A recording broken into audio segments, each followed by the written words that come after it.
Ndabaramukije mwese, hello le Burundi, j'espère que vous allez bien. Je vais tout d'abord maze kwipresenta, nitwa Ishimwe Jeridira Gaëla, nkaba naratowe muri Miss Teen Universe Burundi kuja guserukira igihugu cacu Burundi, nkaba njanye intumbero yo gushira igihugu cacu hejuru cane, gishira dans le développement durable, nk'umuvyeyi wacu Monsieur le Président abivuga, kandi akaba ari n'umuperezida mwiza cane akunda aba jeune. Rero nka twebwe natwe aba jeune tuba dukwiriye kuba dans le développement kugira ngo dukurikize ivyo yashizeho vya développement.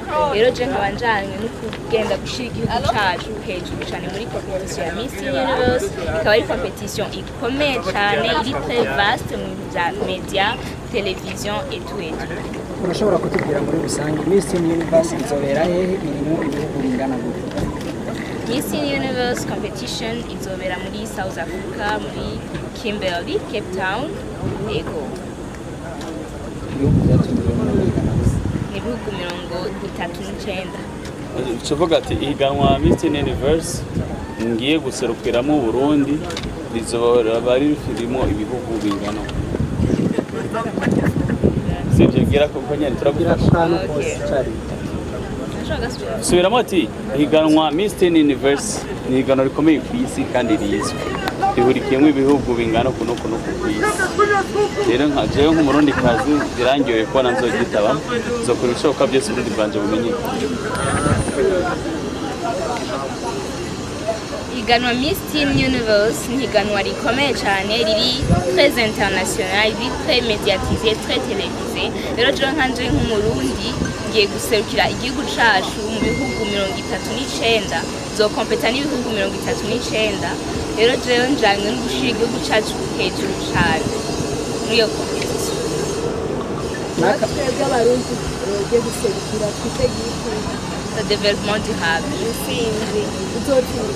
Cyane gose. Ariko development durable iri mu bisata ivuga ibisata byinshi. Wowe n'ikihe kiri imbere nka passion yawe washobora kuvuga ko uzopartage cyangwa uzosangiza abandi mu mihiganwa uzobugiye guserukira? Dans la défense des femmes.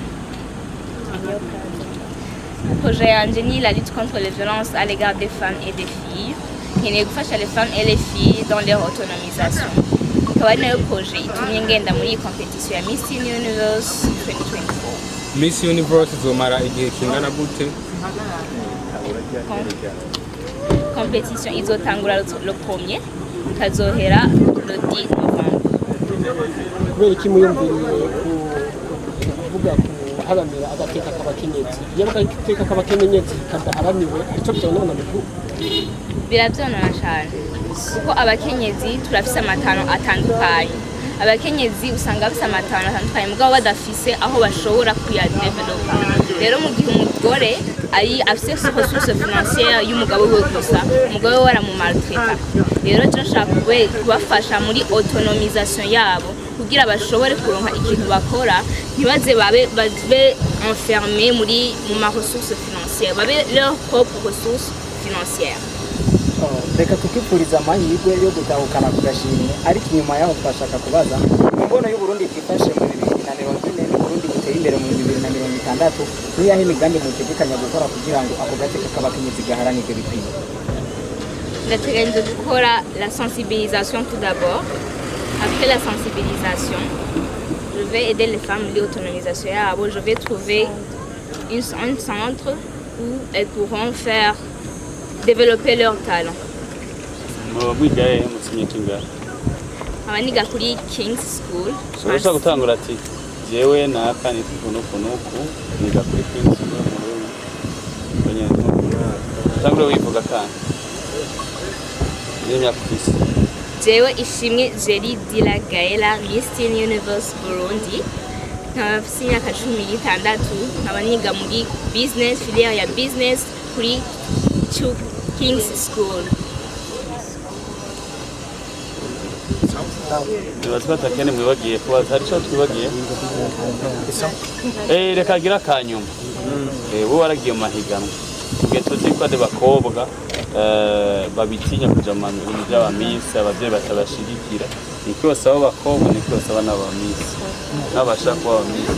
Ngabo ntibaje muri ayo makobwa. nobwira cyane cyane les jeunes filles yuko bogira confiance muri bo nyene parce que la confiance c'est comme une vertu iyo ufise confiance mu kintu cyose kiratuma uba umuntu akomeye cyane.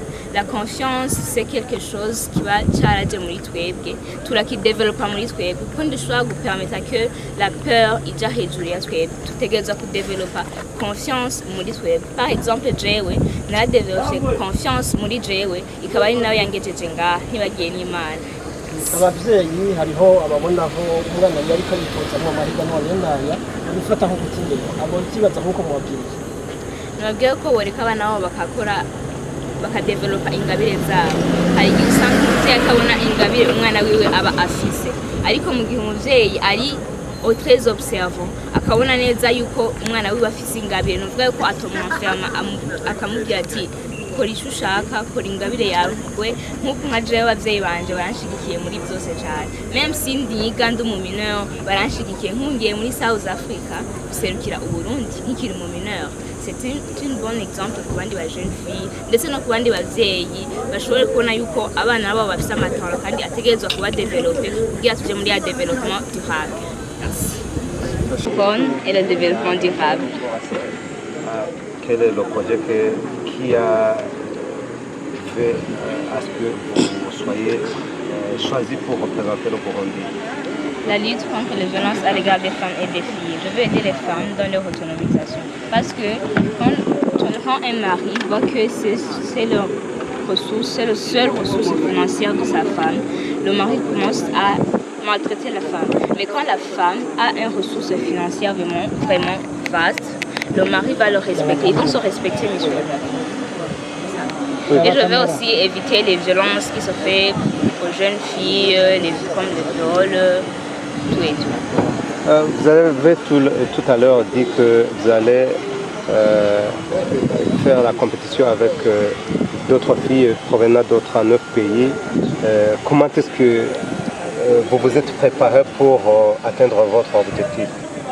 Je me suis bien préparée, surtout sur la présentation de mon pays, le Burundi.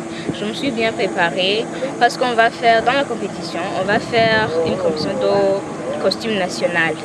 Costume national, ça va symboliser tout le Burundi, ça va symboliser toute notre culture. Et je me suis bien préparée pour ça. Et pour la présentation, comme le parler, la présentation du Burundi et tout. Vous avez lutté contre la violence à l'égard des filles. Vous allez lutter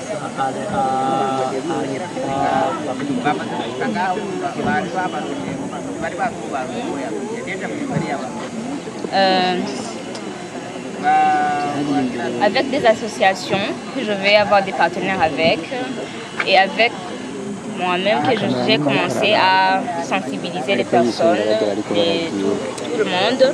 J'ai aussi mis une plateforme qui s'appelle Laisse-moi m'exprimer. C'est une plateforme qui laisse les filles et les jeunes femmes à s'exprimer. Si elles ne veulent pas nous voir et s'exprimer vis-à-vis, en face, elles peuvent écrire sur cette application et on pourra voir comment on peut l'aider. Mais aussi si elles veulent nous voir et discuter avec nous et savoir comment on peut l'aider, la plateforme est vraiment ouverte pour toutes les jeunes filles et toutes les jeunes femmes.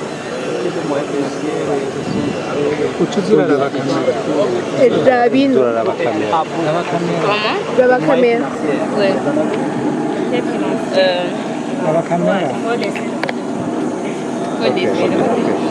Oui, il y a des parents qui ne comprennent pas ou bien qui ne donnent pas la jeune garçon pour pouvoir participer à différentes compétitions. Qu'en est-il pour votre cas? Pour mon cas, je dois dire que mes parents me soutiennent beaucoup et je les remercie, que Dieu les bénisse vraiment. Je suis une mineure, mais mes parents me soutiennent dans tout, ils m'aident dans tout et même ils vont venir même avec moi en South Africa dans la représentation de mon pays, dans la compétition Miss Teen Universe. Je dois dire que tous les parents doivent laisser leurs enfants développer leurs dons parce que Dieu nous les a donnés pour les utiliser, pas pour dormir avec. Dieu nous les a donnés pour développer là où on est, pour être à l'aise là où on est et créer quelque chose de vraiment très créatif. Alors je dois dire à tous les parents qu'ils doivent laisser leurs enfants être libres, faire leurs propres choix, pas que les parents choisissent à la place des enfants. Non. Je veux que les parents... Je veux que tous les parents laissent leurs enfants libres. Merci. Oui, à part que vous allez faire la compétition, quelle est la plus-value de ce voyage? J'ai pas compris. La plus-value, donc la valeur ajoutée ou bien l'importance de ce voyage au profit des jeunes filles burundaises. Tout d'abord, les burundaises sont les plus belles femmes que j'ai jamais connues. Les burundaises sont des femmes vraiment créatives. C'est pour cela que je dis que les parents doivent laisser les filles faire leur propre choix, faire ce qu'elles veulent dans la vie, parce que ça va nous conduire dans le développement durable. Non, pas la plus-value, je veux dire ce que vous allez bénéficier de ce voyage. Okay. La médiatisation et aussi la médiatisation et la bonne représentation de mon pays, le Burundi. Et je vais représenter mon pays, le Burundi, bien. Merci. Si une fois ton projet ne gagne pas, tu vas continuer à le poursuivre? Bien sûr que oui. Je ne vais pas arrêter. Je vais continuer à le faire. Parce que je suis aussi une jeune fille. Merci.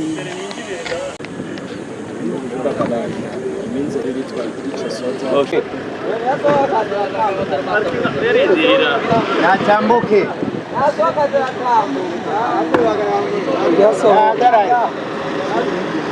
Nasohoka zirakamba. Niyo turiko dufatira. Okay, ari kuri kote. Ari kuri kote. Tuje hepfo ni konte. Tuje ngo tumbwire.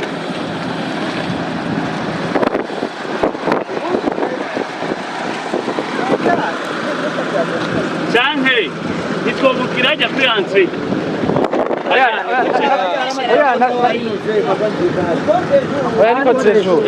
Hanyene ni sawa?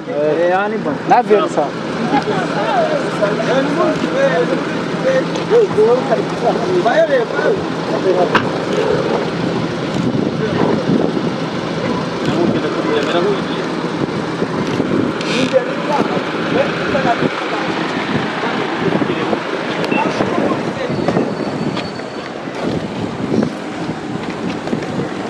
Lagi.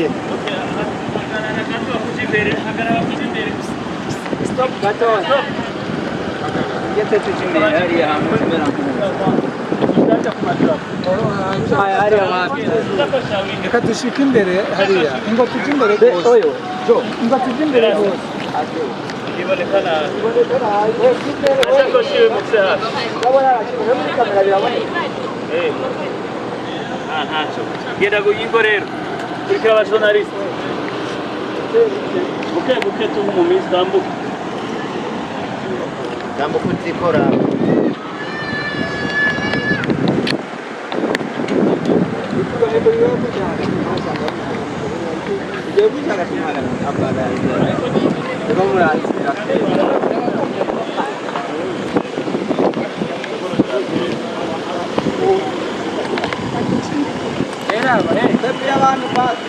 Era. Najaria. Tukurente. Najaria. Najaria. Najaria.